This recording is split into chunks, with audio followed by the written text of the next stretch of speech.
안녕하세요. 저는 충남대학교 법학전문대학원의 김영두 교수라고 합니다.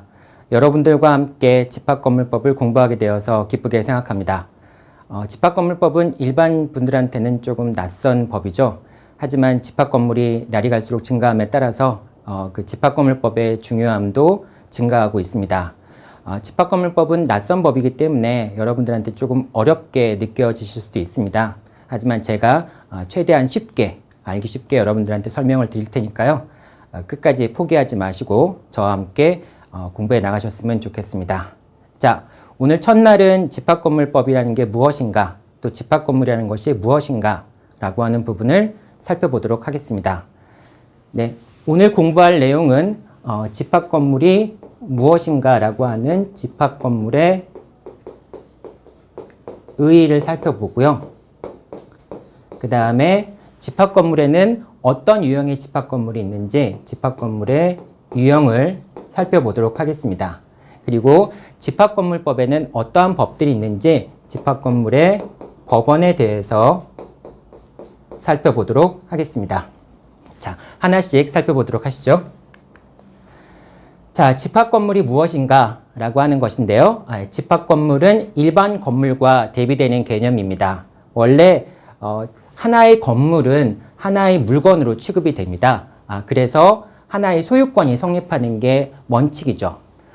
그런데 집합건물에는 그 하나의 건물 속에 여러 개의 건물들이 들어가 있습니다. 그래서 그 하나의 건물이지만은 각각의 요 부분을 전유 부분이라고 얘기를 합니다. 각각의 건물들에 대해서 독립한 소유권이 성립을 하게 됩니다. 그러니까 일반 건물의 경우에는 하나의 소유권만 성립하게 되지만은 집합 건물에는 여러 개의 소유권이 성립을 하게 됩니다. 결과적으로 집합 건물에는 소유자가 한 명이 아니라 여러 명의 소유자가 존재할 수 있겠죠. 그래서 이 사람들이 공동으로 건물을 관리해야 되는 문제가 발생을 합니다. 집합건물법은 이러한 공동관리에 관한 내용들을 다루고 있는 법이라고 할 수 있습니다. 자, 이와 같이 건물을 일반 건물과 집합건물 두 가지로 구분해 볼 수 있는데, 그럼 집합건물에는 어떠한 유형들의 집합건물이 있는지 살펴보도록 하겠습니다. 자, 먼저 집합건물의 첫 번째 유형은 주거용 집합건물입니다. 우리가 흔히 공동주택이라고 많이 부르죠. 이 주거용 집합건물의 경우에는 네 가지 형태의 공동주택이 있는데요. 첫 번째는 다세대 주택입니다. 그리고 두 번째는 연립주택이고요. 그리고 세 번째는 아파트입니다. 그리고 네 번째는 도시형 생활주택입니다. 다세대 주택은 한 동의 면적이 660제곱미터 이하인 그러한 건물이고요. 그 다음에 4층 이하인 경우를 다세대 주택이라고 얘기를 합니다. 반면에 연립주택은 4층 이하인 거는 다세대 주택과 같지만은 면적이 660제곱미터를 초과하는 경우를 얘기를 합니다. 그리고 아파트는 5계층 이상인 경우를 말합니다. 자, 도시형 생활주택 같은 경우에는 도시 지구에만 만들어질 수 있는 공동주택인데요. 도시 지역에 공동주택을 공급하기 위한 목적으로 만들어진 개념입니다. 그래서 도시형 생활주택의 경우에는 여러 가지 공동주택에 관련되는 요건들이 완화가 되어서 적용이 됩니다. 먼저 도시형 생활주택이 되기 위해서는 300세대 미만이어야 되고요. 그 다음에 주거 전용 면적이 85제곱미터 이하여야 됩니다. 이러한 도시형 생활주택에는 원룸형 도시형 생활주택이 있고요. 그 다음에 단지형 연립주택이 있고요. 그리고 단지형 다세대 주택이 있습니다. 자, 이와 같이 공동주택에는 네 가지 형태의 집합건물이 존재한다 라고 생각하시면 됩니다. 다음 살펴볼 집합건물 유형은 상업용 집합건물입니다. 상업용 집합건물의 경우에도 크게 두 가지로 구분해 볼 수 있는데요. 대규모 점포와 상가, 일반 상가로 구분해 볼 수 있습니다. 보통 이제 집합건물인 상가의 경우 중에서 판매시설이 3,000제곱미터 이상인 점포, 용역의 제공 장소까지 포함한 면적이 3,000제곱미터인 이상인 점포를 대규모 점포라고 얘기를 합니다. 여러분들이 주변에서 흔히 볼 수 있는 복합 쇼핑몰이나 쇼핑센터 또는 전문 판매점 이런 경우들이 대규모 점포에 해당합니다. 이 대규모 점포에 대해서는 유통산업발전법이 관리에 관한 내용들을 규정을 하고 있습니다. 이런 대규모 점포에 해당하지 않는 소규모 상가, 집합상가라고 얘기할 수 있겠죠. 또 존재를 합니다. 자, 두 가지 집합건물 유형을 살펴보셨죠. 공동주택과 상업용 집합건물 살펴보셨는데요. 다음 살펴보실 집합건물의 유형은 오피스텔입니다.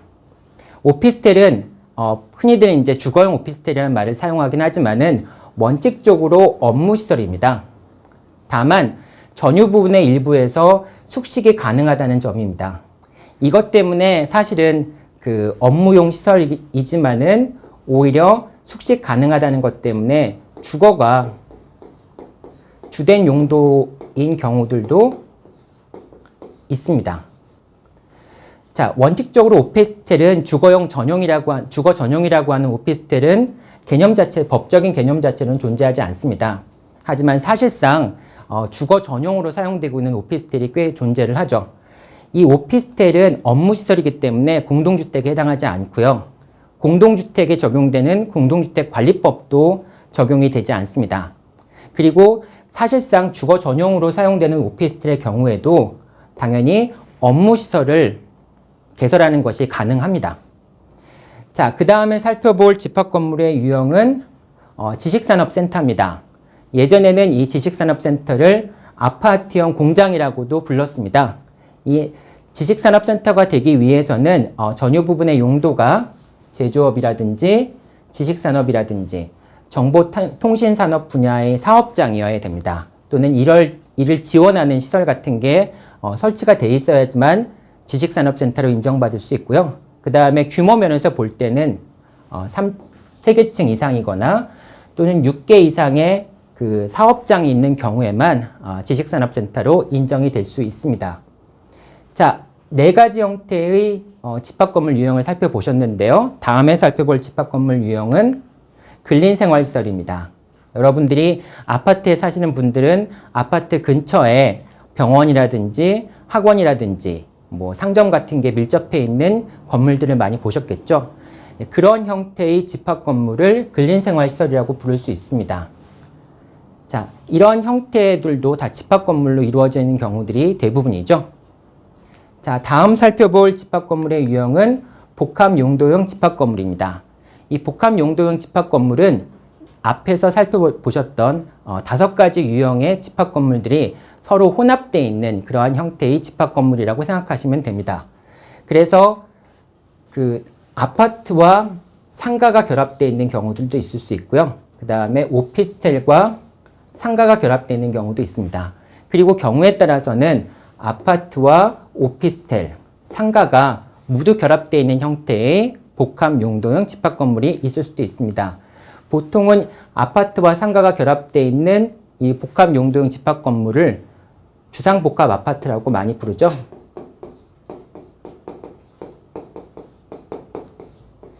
자, 이 주상복합아파트 같은 경우에는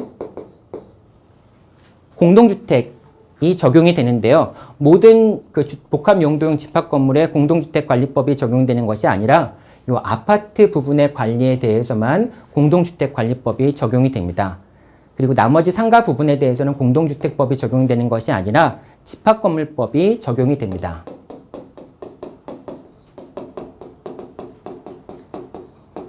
자, 이렇게 근거 법령이 다르다 보니까 주상복합아파트에서는 어느 법에 따라서 관리를 해야 되는지에 관한 복잡한 문제들이 발생을 합니다.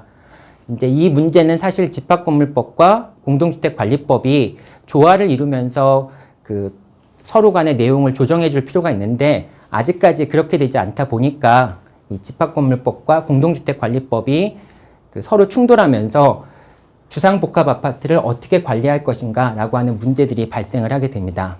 자, 이상에서 6가지 형태의 집합건물 유형을 살펴봤습니다. 자, 그럼 다음에는 그 규모에 따라서, 용도가 아닌 규모에 따라서 집합건물을 한번 분리해 보도록 하겠습니다. 용도에 따라서 집합건물법을 분리해 본다면은 크게 대규모 집합건물과 중규모 집합건물, 그 다음에 소규모 집합건물 세 가지로 구분해 볼 수 있습니다. 이 규모에 따른 집합건물의 분류에 대해서는 법에서 따로 규정된 것은 없습니다. 자, 근데 통상적으로 이 정도면은 뭐 대규모 그 집합건물이다, 중규모 집합건물이다, 소규모 집합건물이다 이렇게 부를 수가 있겠죠. 먼저 대규모 집합건물입니다. 대규모 집합건물의 경우에는 150세대 이상 또는 10,000제곱미터 면적 이상인 집합건물을 대규모 집합건물이라고 할 수 있습니다. 보통 그 공동주택의 경우가 150세대 이상에 대해서 적용이 되죠. 그리고 집합건물법 개정안이 나와 있는 거를 집합건물법 개정안들이 대부분 다 150세대를 기준으로 해서 대규모 집합건물인지 아닌지를 규정을 하고 있습니다. 그 다음에 중규모 집합건물은 그보다 적은 50에서 150세대 또는 3,000제곱미터에서 10,000제곱미터 사이에 있는 집합건물을 중규모 집합건물이라고 얘기할 수 있습니다. 그 다음에 소규모 집합건물은 50세대 미만이거나 또는 3,000제곱미터 미만의 규모의 집합건물을 소규모 집합건물이라고 볼 수 있습니다. 자, 제가 이렇게 세 가지 형태의 집합건물을 나눠서 설명을 드렸는데요. 그럼 이 규모에 따른 집합건물을 나누는 것이 어떤 의미가 있는지를 말씀을 드리겠습니다. 먼저 그 규모가 큰 집합건물의 경우에는 몇 가지 관리에 관한 특수성이 존재를 하게 됩니다. 이 특수성은 크게 네 가지 정도로 구분해 볼 수 있는데요. 첫 번째, 관리단 구성 방법에 대한 법적인 규율이 필요하게 됩니다. 이제 구분 소유자가 많기 때문에 어떻게 그 관리단의 임원을 선출할 것인가, 그 다음에 관리단의 기관을 어떻게 구성할 것인가에 관련된 여러 가지 복잡한 문제들이 발생을 합니다. 그래서 이거를 사적 자치에만 맡기기는 어렵고요. 법에서 이 관리단 구성 방법에 대한 내용들을 규정을 해줄 필요가 있습니다. 두 번째로는 관리단 기관을 신고할 필요가 있습니다. 이 관리단 기관을 신고한다라고 하는 것은 상당히 중요한데 사실 그 관리 실무에 들어가게 되면은 과연 이 집합 건물을 관리하고 있는 당사자가 누구인가, 이제 관리 업무를 담당하고 있는 사람이 누구인가 여부가 불분명한 경우들이 상당히 많습니다. 근데 공동주택의 경우에는 그런 문제가 없죠. 공동주택의 경우에는 입주자 대표회의를 지방자치단체에 신고하게 되어 있습니다. 그렇기 때문에 신고되어 있는 단체가 관리 권한을 갖고 있고 의무를 부담하기 때문에 누가 관리단인가라고 하는 점이 비교적 명확합니다. 근데 집합건물의 경우에는 그런 제도가 없는데요.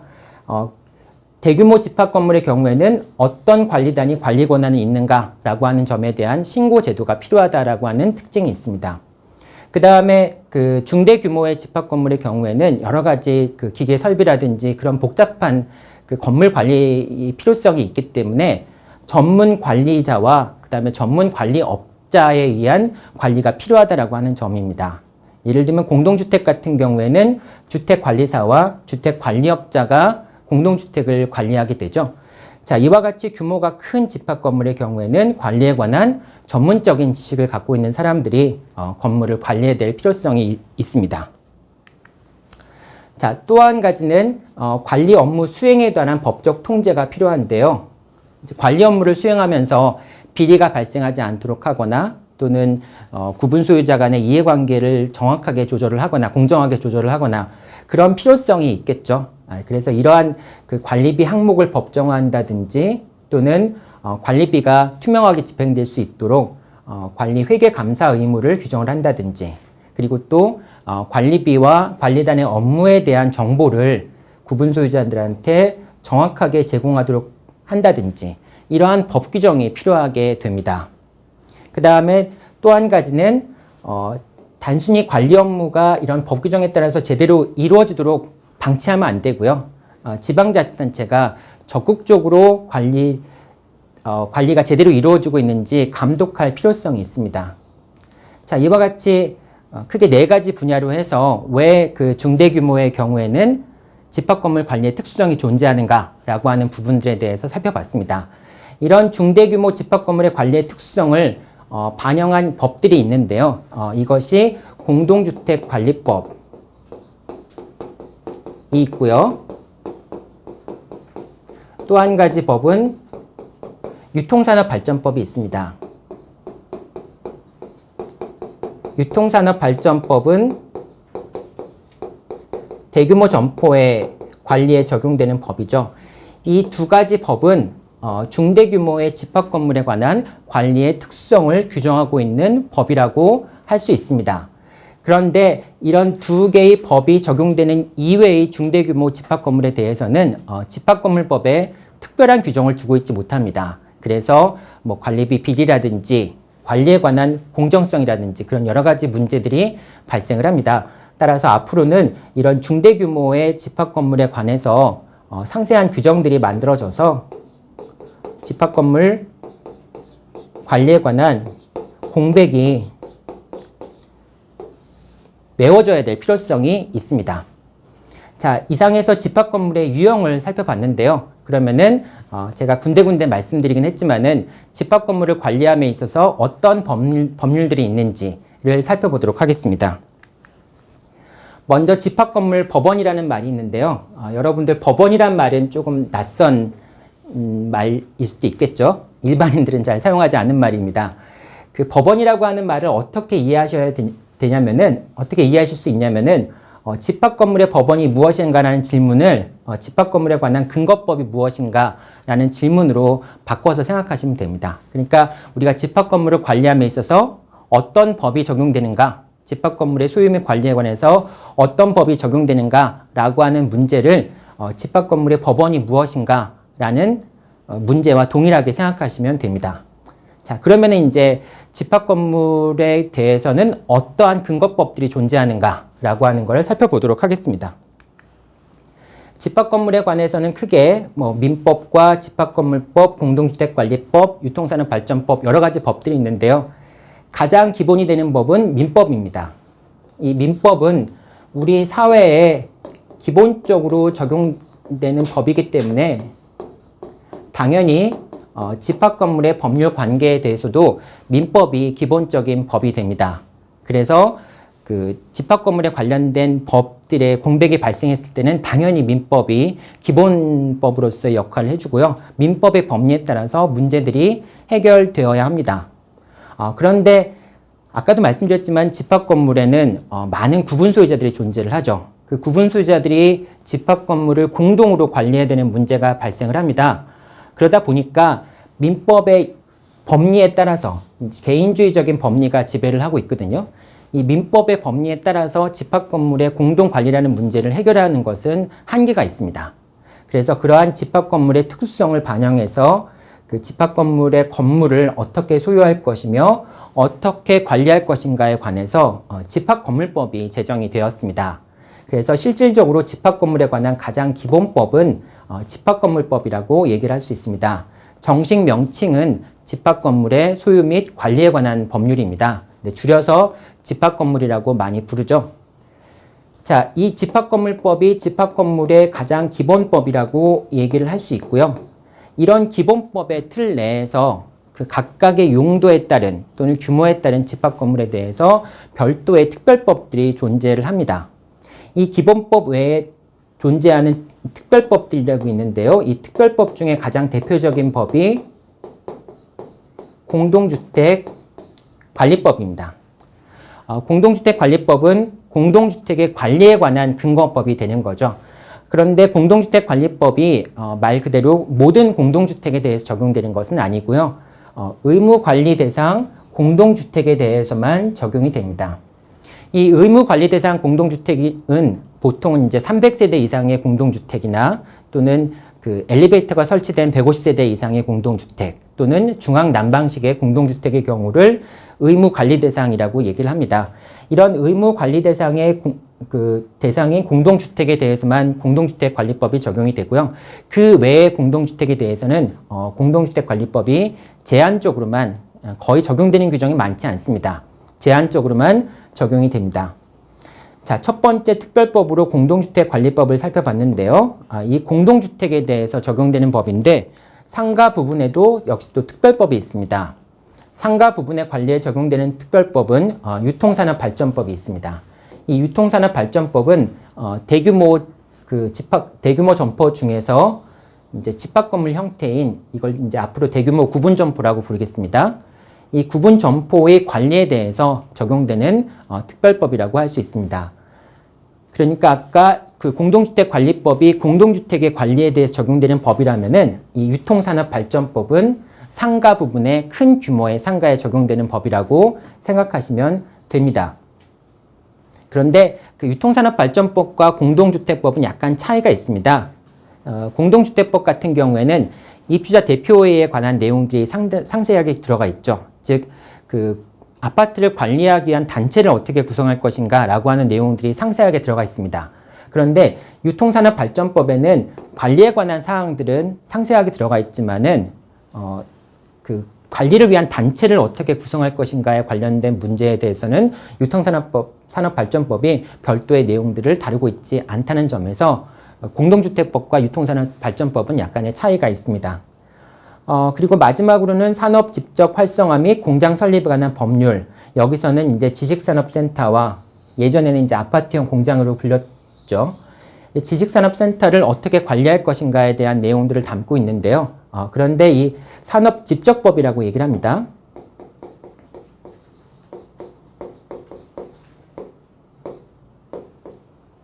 산업집적법이라고 얘기를 하는데 이 산업집적법에서는 지식산업센터나 아파트형 공장의 관리에 관한 사항을 상세하게 규정하고 있지 않습니다. 집합건물법의 대부분 다 위임을 하고 있고요.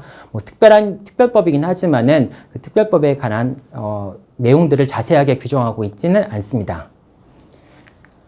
자, 그러면은 집합건물의 법원을 이제 표로 한번 만들어 봤는데요. 이제 용도에 따라서 분류한다면은 주거용, 이제 공동주택을 얘기하는 거죠. 그 다음에 상업용 집합건물, 그 다음에 업무용 집합건물, 그 다음에 산업용 집합건물, 그 다음에 근린생활시설, 그 다음에 여러 가지 용도의 집합건물이 합쳐져 있는 복합 용도형 집합건물 이렇게 구분해 볼 수 있습니다. 그 다음에 규모에 따라서 소규모 집합건물, 중규모 집합건물, 대규모 집합건물 이렇게 구분해 볼 수 있죠. 자, 이렇게 구분해 봤을 때 그 집합건물에 대해서 나머지는 다 집합건물이 적용되지만은 특별한 규정을 마련하고 있는 그 분야를 본다면은 이 부분을 볼 수 있습니다. 공동주택관리법은 대규모 집합건물에 대해서 적용이 됩니다. 보통 150세대 이상의 그 공동주택이나 또는 300세대 이상, 아까 150세대 이상은 엘리베이터가 설치되었거나 중앙 난방시설을 갖춘 그런 공동주택이라고 말씀을 드렸죠. 그러한 대규모의 공동주택에 대해서는 공동주택관리법이 적용이 됩니다. 그리고 상업용 집합건물의 경우에는 중대규모의 상업용 집합건물에 대해서 유통산업발전법이 적용이 됩니다. 이와 같이 공동주택관리법과 유통산업발전법 두 가지 특별법이 존재하는데요. 이 두 가지 특별법을 제외한 나머지 부분에 대해서는 집합건물법이 적용이 됩니다. 물론 아까 말씀드렸던 이 산업집적법 같은 경우에는 뭐 특별법이라고 얘기할 수 있지만은 사실상 산업집적법에서 규정하고 있는 내용들은 거의 없습니다. 그래서 그냥 집합건물법에 따라서 관리가 이루어진다고 생각하시면 되고요. 이 특별법은 유통산업발전법과 공동주택관리법 두 가지 법이 있다라고 생각하시면 됩니다. 자, 그런데 아까도 말씀드렸지만은 중대규모 이상의 집합건물에 대해서는 관리에 관한 특수성을 반영한 규정들이 필요하다고 말씀을 드렸죠. 그렇다면은 이 부분들도 지금 특별법이 존재하지 않지만은 특별한 규정들이 필요한 영역이라고 볼 수 있습니다. 근데 아쉽게도 아직 이 분야에 대해서는 특별법들이 존재하지 않습니다. 그래서 뭐 관리에 관한 공정성 문제라든지 합리적인 관리비 부과의 문제라든지 이런 여러 가지 법적인 문제들이 제기되고 있는 현상입니다. 자, 이상 첫 시간에는 집합건물이라는 것이 무엇인지, 그 다음에 또 어떤 집합건물의 유형들이 존재하는지, 그리고 집합건물법에 관련된 법들은 어떤 법들이 있는지를 살펴보았습니다. 자, 오늘 여기까지 수업 마치겠습니다. 감사합니다.